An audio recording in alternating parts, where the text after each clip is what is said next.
Good evening. Very, very glad to be with you again. We've enjoyed everything so far. And am I correct? Tonight it was requested that we show how man was made in the image and likeness of Elohim by the tabernacle center. Is that accurate? Okay. So, given that, let me kind of go into that and simply preface it by saying that all the things that we talk about here are things that were revealed by Yahweh directly, and they came to specific men down through time. The first man that wrote anything down about it was Moses. He had visions from Yahweh. The first vision is here at the burning bush. You probably heard about Moses' burning bush. The second time when Moses had a big major visionary experience was after he left there, went down into Egypt, and Yahweh poured out the 10 plagues, brought him back here into the wilderness at Mount Sinai, which is right where the burning bush had been. And then he took Moses up on top of Mount Sinai and on 2 occasions gave him large, extensive visions for 40 days and 40 nights each time. Okay?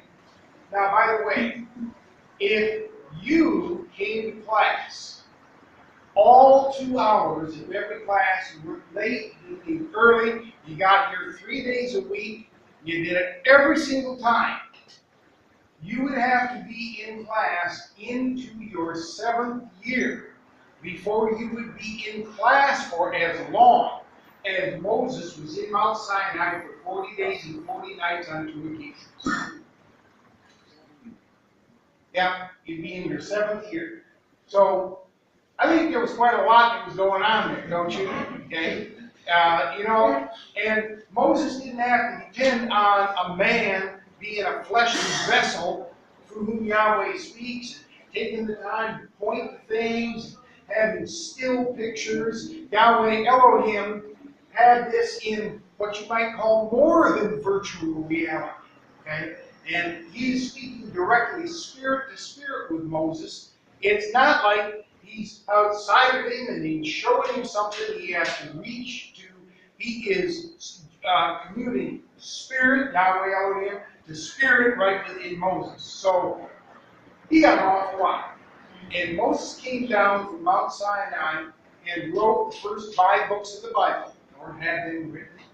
And there were some things which Moses was not allowed to write and to reveal. Just like later on, there was the Apostle John on the Isle of Patmos. He wrote the book of the Revelation. And John saw the same Yahweh Elohim, the same vision that Moses saw.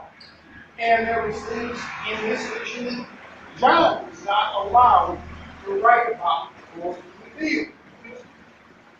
Now, Dr. Kinley, in our time, in 1931, received the same vision that Moses and John saw and got an understanding that encompassed both Moses' vision and John's vision. Somebody was reading the other night in Revelation about the angel with 1 foot on the sea and 1 foot on the earth, and showing how this was the earth, the mountain here, and surrounding the Isle of Patmos where John was the what? Sea. The sea. Okay? And so he was able to stand back and look at both of these and get the panoramic vision and the revelation of those things. Now, Dr. Kinley wrote as he was commanded. Moses wrote as he was commanded. John wrote as he was commanded. The other prophets wrote as they were commanded to write. But Dr. Kinley wrote about this differently than the rest of the people. He didn't write different things. He wrote it down in a different way. The prophets and the Bible writers wrote words in books, or actually originally on scrolls, right? Okay? And those things were compiled and put into books. Actually, the Bible itself is really a library of books. It's a whole bunch of books put together. Okay? It's a library. Okay? And in fact, I don't know, does anybody here take Spanish or know the Spanish language? Okay? What is the word for library? Biblioteca. La biblioteca. That's right. And that word has the same original root as the word Bible. Yes. So the Bible is a library, okay? It's a compiled set of books that were written by Moses, the various prophets, the apostles, etc., on down, okay? And they wrote in words. But Yahweh has always used both what you can see and what you can hear in order to explain himself. For example, with Moses, when he gave him this first vision here, he gave Moses his name. The previous speaker did a beautiful job of showing that the name of the Creator is Yahweh. That name was given to Moses. This is the first time ever in history, right here at the burning bush. But he did not just tell Moses his name. He gave Moses a demonstration of the meaning and the power of his name. So when Moses asked him his name, and I'm kind of zipping through this, you'll laugh at me, not saying I'm not getting all the Bible verses to read it. But when you read it here, Moses asked him, when I go to the children of Israel and tell them that the Elohim of their fathers sent me unto you, and they shall say unto me, what is his name? What shall I say unto them? Now, was the first thing that Yahweh replied, oh, tell them my name is Yahweh? Was that the first thing he said? No. No. He said unto him, Aya Asher Aya, meaning I will be what I will to be. Now the Yah in Aya, Asher Aya, is the same Yah that's in the name Yahweh. Yeah. Beg your pardon? I am. Okay. Fair enough. Tell you what, let's get it out of the Bible. And if you'd like to see, I got a Bible you can use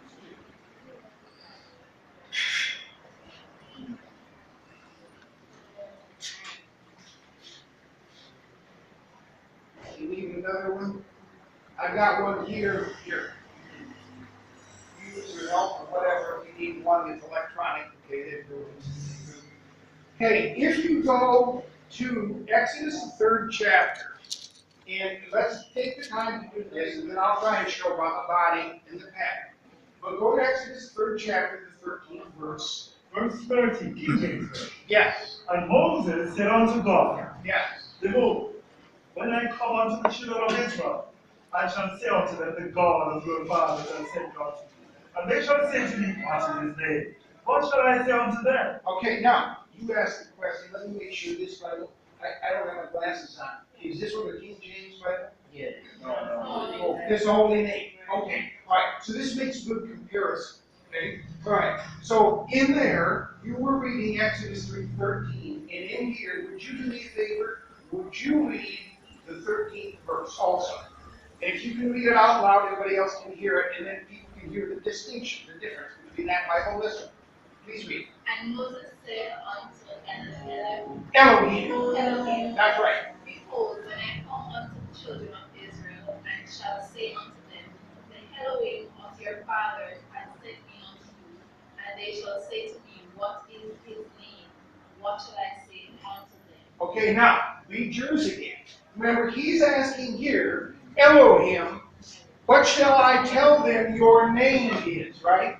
Obviously, Elohim is not a name. Right. Right?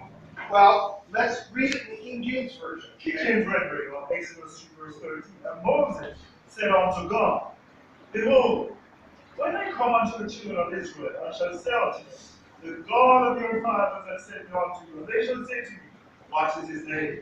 What shall I say unto them? Okay, so, in the one Bible, we don't have chalk or anything, do we? Chalk, okay. It's okay, don't worry about it. I can use this right here. In the King James Bible, it reads that Moses is talking to God and saying, what shall I tell them, God, that your name is? God, right? Okay? Obviously, God's not a name, right? In this one, it says Elohim. What shall I tell him your name is? Elohim is not a name. Both of these are titles. Now, the word God is a translation into English. It's actually a mistranslation, a poor translation of the word Elohim. Elohim was what was originally in the scriptures that Moses wrote. Now, let me say this, make it clear. Elohim never wrote Elohim, because those are English letters. The English language wasn't around, right? Okay? So Moses didn't write God or Elohim like this. Okay? What he wrote was like this. Now these are Hebrew letters or characters. Okay? Aleph, Lamed, He, and Mem. And those would be transliterated, meaning the letters here would be rendered in English as E-L-H-M.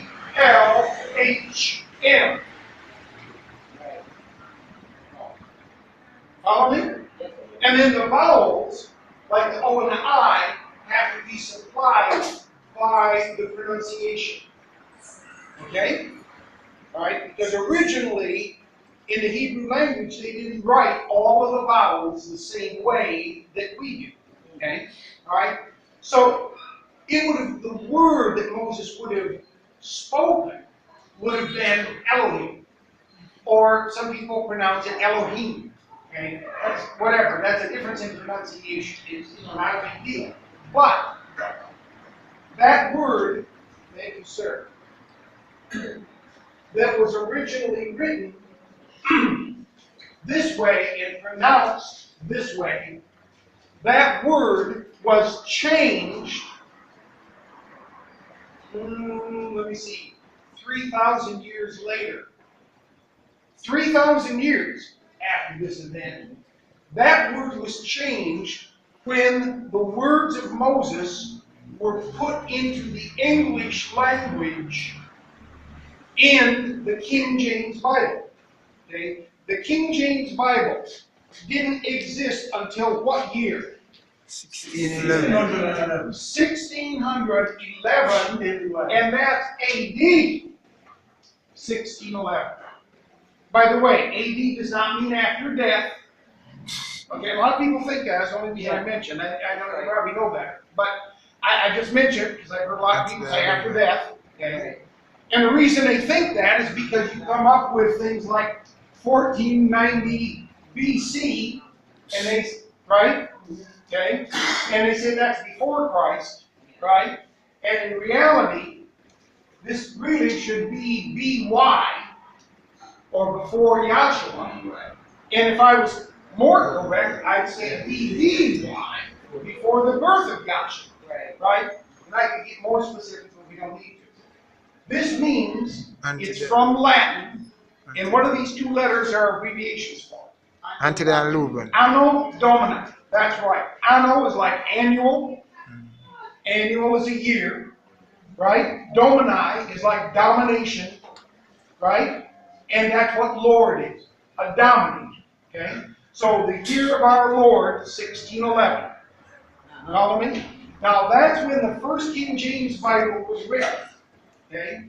And by the way, if you read the dedication of the King James Bible that was written by the scholars that dedicated it to King James didn't do the translation.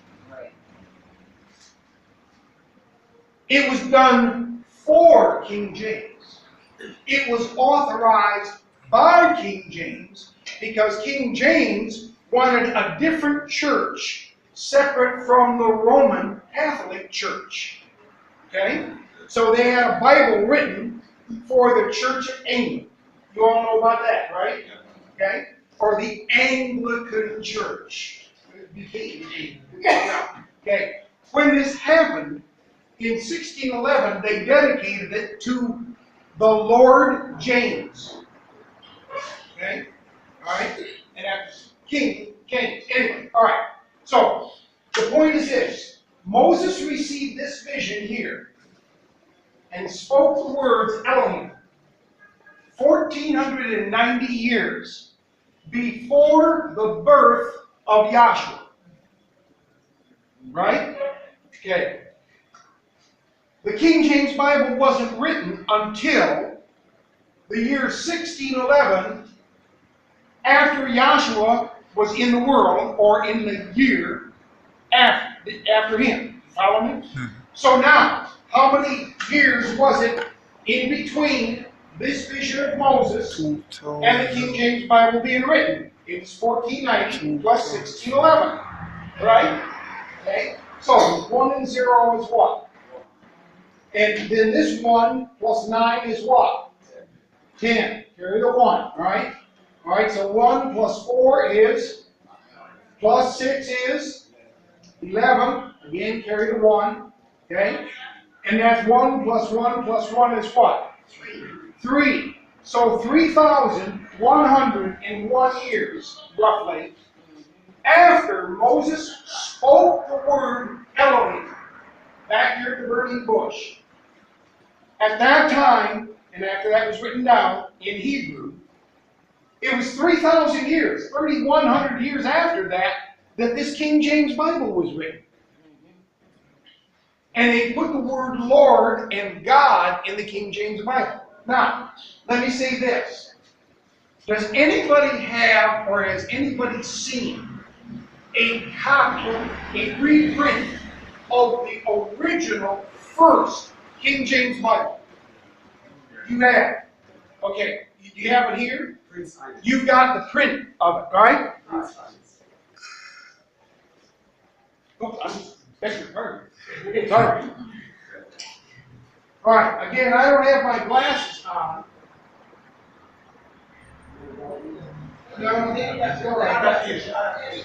Other page. This is, this is the first book of Moses. Which is fine. To the Most High, there it is. Thank you. To the Most High and Mighty Prince James, by the grace of God. Okay, that's in the dedication. Okay? Alright, when you go through this Bible, if you get like a copy of the actual Bible with the text itself, that's what I'm looking for. We've got a copy in Lansing, Michigan. You know, they reprint these now pretty bad. Okay?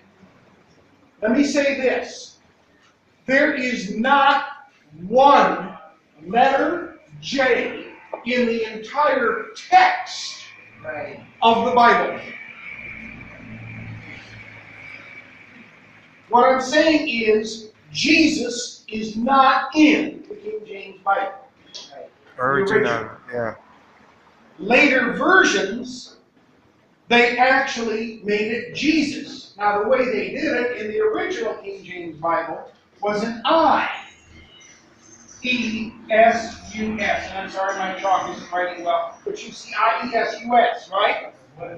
And after about 50 years, it was roughly 50 years after the King James Bible was written, 40 to 50 years, in England, they started writing the letter J. So around 1650 or a little later, somewhere around there, somebody else probably has a document that gives you the exact year of when it was, but around then, they started adding J's. And here's how they did it. When this letter was at the beginning of a word, you notice I put a dot on there, okay, on an I. When this letter was at the beginning of the word, yeah, maybe that'll work better. I, E, and it's part of the word. Yeah, the word. All right. But anyway, here's what they did. What they did was put a hook on the bottom of the letter, like this, a hook to the left. And when they did this, they did it usually at the beginning of a word, because what they were trying to do was make it so it was clear that this letter was used like a consonant would be used. And then they started giving it a consonantal sound, okay? Instead of saying Jesus, it would be Jesus. You follow me? But that didn't even happen until after the King James Version was even originally written. Okay? Alright. So I'm trying to give you a little bit of background on why the Bibles are like they are. And why when we read certain things, okay, it seems different. Now, later on, a lot of scholars recognized that when the King James Bible was done, there was a lot of errors in it, okay? And one of the biggest errors was they actually basically took out the name Yahweh, the title Elohim, the name Yahshua, and they substituted for the true name and title these words, Lord God and Jesus. Okay? And that's why that other Bible, the one that you were looking at, a Holy Name Bible, that's why that Bible was written.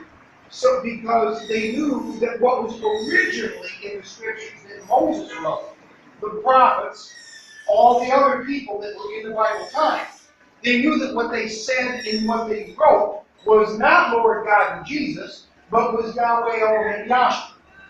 And so they put it into the text of the Bible so you'd have a more accurate rendering of important words like the name of the Creator. Right. Make sense? Okay. Right. So now, having said that, this goes back to the expression that we're going to read about in just a minute. Okay? In the King James Version, after what you just read, I want you to read what Yahweh Elohim says to Moses next. I want you to read his answer. Okay, this wasn't what I intended to focus on in the lecture, but it's very, very important. Okay? Chapter 3, verse 14, King James Version. Yes, sir. And God said unto Moses, I am that I am. All right, now, in the King James Version Bible, the response to Moses' question, what shall I tell him your name is? His first response is, in the King James Bible, it says, I am that I am. Now, do you have the Holy Name Bible? Okay. In the Holy Name Bible, what does it say his response is? And Elohim said unto Moses, Aya, Aya, Asher, Asher, Aya. Aya. Okay? Now, this is again English, but I could write it in Hebrew characters similar to this, but this is the way it would be stated if you spoke it. Make sense? Yeah. Okay. Now, this expression can be translated, I am that I am. It is possible to translate that, I am that I am, just like it's in the King James Version. However, it's also possible to translate this, I will be what I will to be. You could translate it, I am what I was, I am what I will be what I was, I will be what I am. You follow me? All of that. Because what you've got is the verb ayat in Hebrew, which in English is equivalent to the verb to be. Action word, yeah. Make sense? Now, if you take the first person, I, right? First person singular, I, okay? Then you say there's 3 tenses in English now. And those 3 tenses, if you go present, past, future, is I am, I what? I was, and I will. and I will be. That's why this here could be conjugated and used as I am what I am, I was what I am, all that stuff. But the best expression here that gives the meaning that's right is I will be what I will to be. Yeah. And this is what he demonstrated to Moses, and this is what I was going to try and get to about the demonstration. He showed him, not just told him. Right. What he showed Moses was this. Moses, what's that in your hand? Go to the 4th chapter. Exodus chapter 4. We'll take time and read it right out of the Bible. You see exactly what this is. King James Version. Yes, sir. That's fine. And Moses answered and said, But behold, they will not believe me nor hearken unto my voice, but they will say, The Lord has not appeared unto thee. So they're going to say, when I go back down here and tell them Yahweh Elohim sent me, they're not going to believe me. They're going to say, Yahweh Elohim hasn't sent you, Moses. Go ahead and read. Holy name. Yes, sir. I don't know. I don't need holy name. Or No, because what I can do is I can give you the information necessary from the holy name. Okay. And it's a really good practice to start learning in your mind how to be able to read the King James and understand what was originally there. Okay? When I came into class, we didn't have holy name Bibles available. Doesn't mean they weren't printed, we just didn't have them available. And there wasn't very many of them. Yes, I'm ancient. That was 43 years ago. Okay? And we learned how when you read Lord God and Jesus in the Bible, when we learned how to know when they wrote the word Lord one way, it was originally Yahweh. Or when they wrote the word God in one particular way, it was originally Yahweh. And I'll show you in a couple of minutes how that happens. Yeah, that's right. Okay, so remind me, and I'll show you that in a couple of minutes. Okay, but I want you to just see here. Go ahead and read it, just like this in King James. Exodus 4 verse 2, King James Version. And the Lord said unto him, What is that in thine hand? What is that in your hand? And he said, A rod. Moses had his shepherd's staff and rod. Okay. And he said, Cast it on the ground. Okay, now he said, cast that rod on the ground. He did. And he cast it on the ground, and it became a serpent. Now the rod changed in appearance. It changed form. And it became a serpent. And Moses fled from the throne. Would you? Right? And by the way, it didn't say it changed into a garter snake. Yeah, right. Right? And by the way, I can tell you because of the vision and revelation Dr. Kinley had what kind of serpent that was. King Who Cobra. knows? King Cobra. King Cobra, right?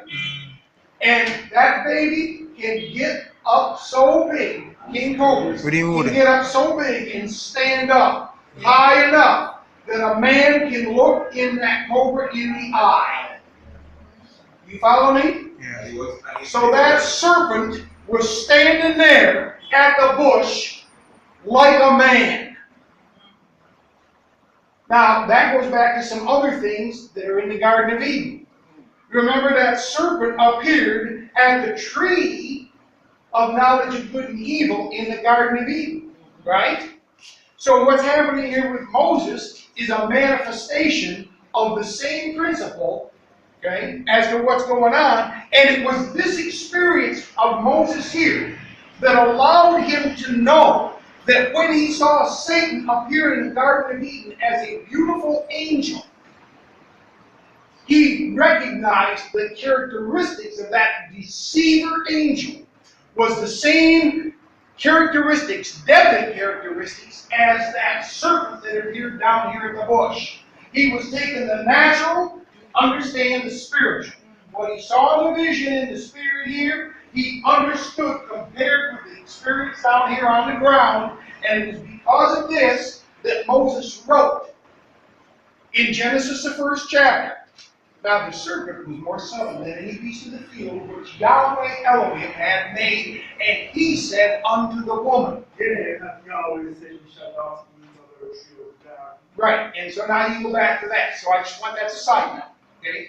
Now let's go back to Exodus 3. I don't want to get too far off the point. I'm trying to get you to understand exactly how this works. Okay, so go ahead and read it.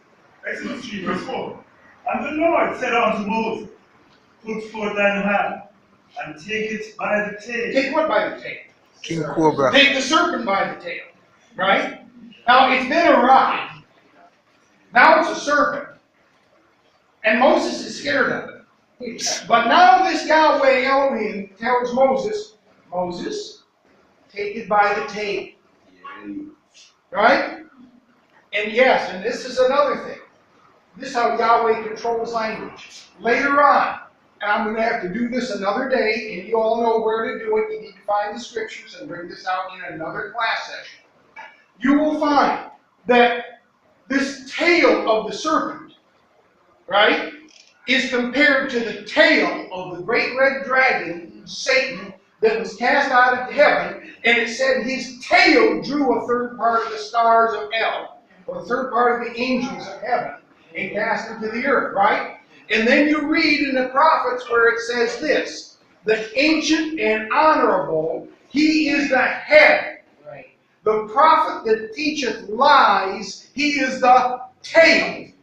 Right? Now, the one thing on this serpent, we write T-A-I-L.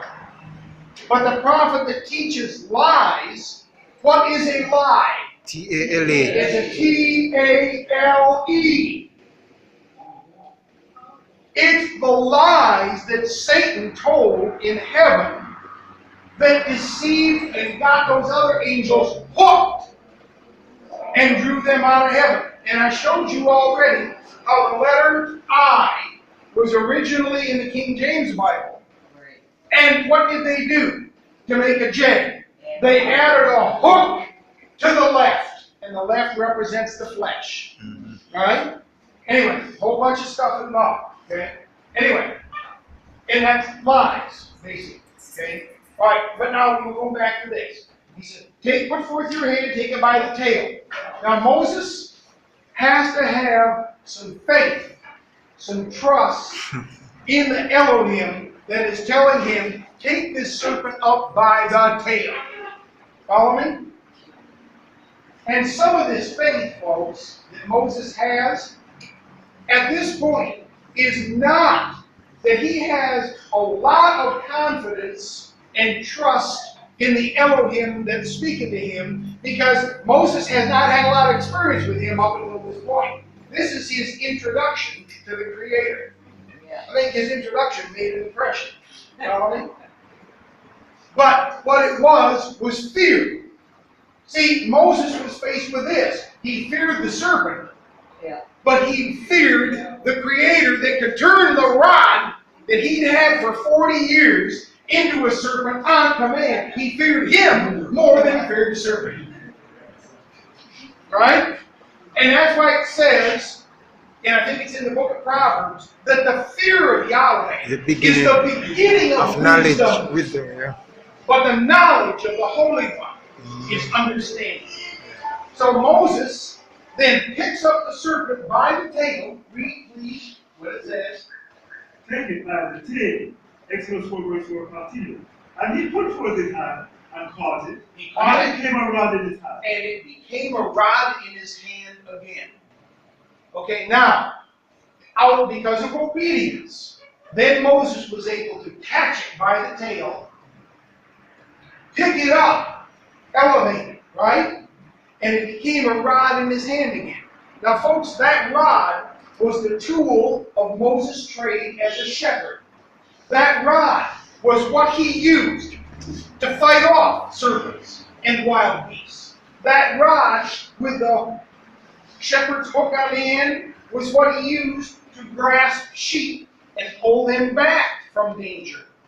This rod of Moses was for Moses an instrument of life for his sheep.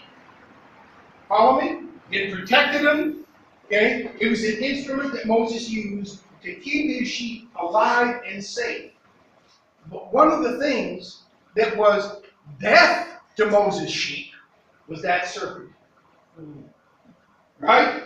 And Yahweh was able to take that same rod and turn it from the instrument of life, representing Yahweh Elohim the Creator as Yahshua here, okay, to the serpent, showing that the power of life and the power of death both come from Yahweh, and they're both under his control at his command. Follow me? Yeah. And by obedience, he was able to catch the serpent by the tail and lift it up, and now it would become life again. Or do you understand what I'm saying? Yeah. Now, this is a demonstration. It's one of two signs that Yahweh causes Moses to personally experience as a demonstration to Moses, explaining Ayah, Asher, Ayah. Now let me ask you a question. If I'm able to take a rod and turn a rod into a serpent and back into a rod again, does that demonstrate I am what I am? Because I am that I am would be demonstrated like this. I'm a rod. I'm a rod. I'm a rod. I am what I am. Right? Yeah. What is demonstrated by the power to take something that's a rod, turn it to a serpent, and turn it back to a rod again? I will be. I will be what I will to be. You understand? And this is why it's important to both see as well as hear the words of Yahweh. So the Bible was written in words. Dr. Kinley was told to write the vision in pictures so you could see what you could already hear. Okay. You understand? Yeah. And that was my point in the whole thing, really. That's what he did. Moses saw the vision. John saw the vision. They wrote. The prophets saw the visions. They wrote, but they put it in words. Dr. Kinley saw the same vision. Got panoramic, not only vision, but comprehensive revelation. Dr. Kinley. And Dr. Kinley then was shown and told that he had to put it down in the pictures in a specific fashion by the pattern, so that he could take the pictures by the pattern and put the words into the story or the pictures by the pattern, so you and I could understand the meaning, and we wouldn't misunderstand and think that God said, I am what I am. That's a powerless God. You understand what I mean? Wouldn't it be true for you to say, every one of you, couldn't you truly say, I am what I am? Mm-hmm. Right? Yeah. You don't impress me much. Right. Right? But if you tell me, I am Asher, I am, or I will be what I will to be, and you can prove it, you got my attention now. Yeah. Make sense? Yeah. Now I'll tell you, let me ask you a question. Which God do you really want? The one that is what he is, or the one that can be whatever he wills to be? None of them. Not even a doubt about that. However, okay? So this is an example of why some of the things in the King James Version are not good enough. Follow me? Okay? Yes, you could translate those words, I am what I am, but it would not give the meaning that was intended by the Creator when he said it and demonstrated it. Hallelujah. Follow me? Okay? Alright. So now, when Moses went up here on Mount Sinai, I told you he was up there 40 days and 40 nights twice, right? Okay? I'm trying to get to another point on this. You're going to ask yourself the question, what did he see? 40 days and 40 nights, the equivalent of you being in class almost 7 years. Did anybody ever see the movie by Cecil B. DeMille, The Ten Commandments? That old movie? Right? You haven't seen it? Okay. There's an old movie called The Ten Commandments. When it came out, it was record-breaking. Okay? And a lot of people, for a couple of generations, have looked at that movie and just been awestruck by it and thought that what they saw in the movie was accurate. Now I want to tell you this. Dr. Kinley himself, the one that received this divine panoramic vision, he was there in California when that movie was being written. And he actually volunteered to be a consultant for the writers of the movie. And they already had all the experts they needed. What they said. Yeah. They didn't need Dr. Kinney's help. Well, one of the things that you find out in that movie is they made so many errors in the movie that it just shows the important things about the Creator completely wrong. One of the things that is so wrong in that movie is they got Moses going up that mountain. And remember, he was up there how many days and nights? 40 days. 40 days and 40 nights, right? And the first time he went up there 40 days and 40 nights, what did he bring back down with him? The tables of stone, right? The scroll, right? The tables of stone, written with the finger of Elohim. Now, if you look in the movie, here's what happens during the time Moses is up there. It's the only thing, at least I remember, seeing in the movie. Might be something else, all I remember seeing in the movie. Moses is up there waiting for God to do something, and then there's a bush and a big, gigantically big voice that Moses gets in the movie, right? With God up there in the mountain. And all of a sudden, God speaks the Ten Commandments. I am the Lord thy God that brought thee out of the land of Egypt, out of the house of bondage. Thou shalt have no other God before me. That's what he's in the movie, right? Simultaneously, as God is speaking, Moses is there, and he has to gut lightning bolts. Little bolts of fire, right? They're coming out, and the tongues of fire hit the rock beside Moses and burn into the rock the commandments, the words. You follow me? Folks, let me tell you, in reality, I don't have time to go through all this to prove it in the Bible. Yahweh had already written those tables of stone before Moses ever got up there. He wasn't repeating or saying these Ten Commandments when Moses got up there. That had been done before Moses ever went up. Yes, sir, you were going to say I something. was just saying, and it's when I came to class, I realized a lot of things because in the movie, they show in the movie that Uriah and the bald guy, Uriah, yep. he never died in the movie. But that's when I came to class, I found out that Pharaoh died in the Red Sea. But in the movie, they don't show that. That's another thing. Yeah, they That's show right. that. In the Bible, you can find out that Pharaoh died in the Red Sea. In the movie, Pharaoh doesn't die in the Red Sea. Yeah. No, they got that wrong. They got all kinds of stuff wrong in that movie. Terrible. Okay? But according to the Bible, yes, he died in the Red Sea. Now, even if, and this didn't happen this way, but even if Yahweh spoke those Ten Commandments while Moses is up there in the mountain, how long would it take him to speak 10 Commandments? 10 minutes? Yeah, right? Moses is up there, I told you how long? 40 days and 40 nights. That's in the Bible. I can read that to you. Right.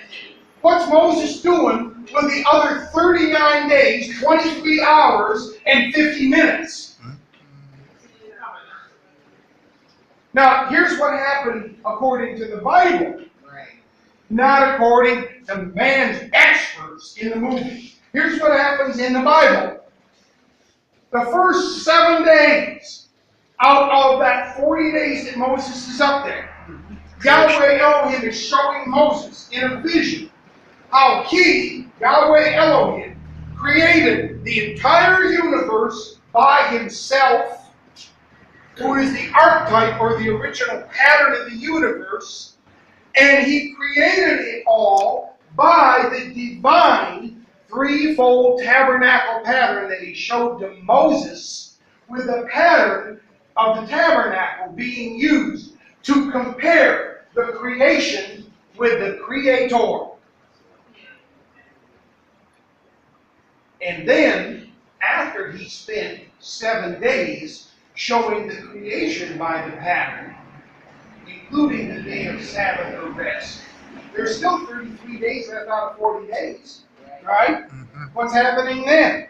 According to the Bible, not according to the movie, according to the Bible, Yahweh Elohim now takes the rest of the 33 days and he shows Moses in detail every part of that tabernacle pattern and transforms into each vessel the linen, the hangings, the pillars, bars, boards, Joints. every single one of them by the threefold pattern, because he is indelibly imprinting in Moses' mind how to build the tabernacle when Moses comes back down out of the mountain. And you read that Yahweh Elohim in the Bible, not in the movie, tells Moses, Moses, you let them make me a tabernacle or a sanctuary